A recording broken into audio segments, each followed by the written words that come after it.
₱500 na Noche Buena, kasya daw yan sa isang pamilyang may 4 na miyembro. Susubukan natin pero hindi natin papaniwalaan. Ganun kababa ang tingin nilang halaga sa nakararaming mamamayan. Kakaltasan tayo ng malalaking buwis, papatawan ng pagtaas ng presyo. Tandaan nyo, 2022, sinabi nyo na yung ₱500 na Noche Buena budget. Wala bang price increase na nangyari mula nun? Budget nyo sa flood control, pataas ng pataas, pero gusto nyong spaghetting handa namin, pababa ng pababa.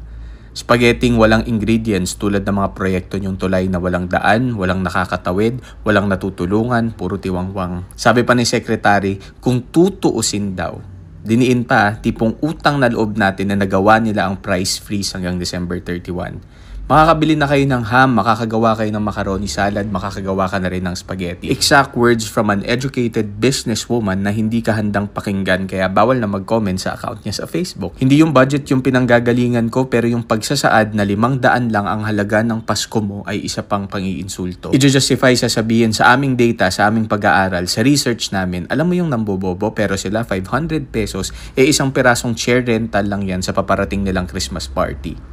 Ayan ang mga pasok sa 500.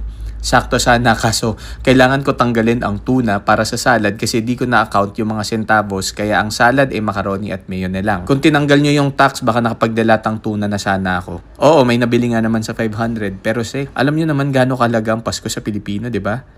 Nasasakripisyo ang birthday, nag-OT yung mga tao, tinitiis ang commute, hindi na nakakabisita sa probinsya, buong taon di nakakauwi para makauwi lang sa Pasko.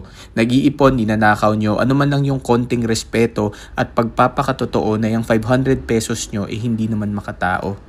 Anong iniisip nyo tuwing nagbibitaw kayo ng mga gantong pag-aaral? Kayo pa tong nag-masters, doctorate sa ibang bansa, nagpatakbo ng malalaking negosyo, sasabihing bobo kami, kayo ang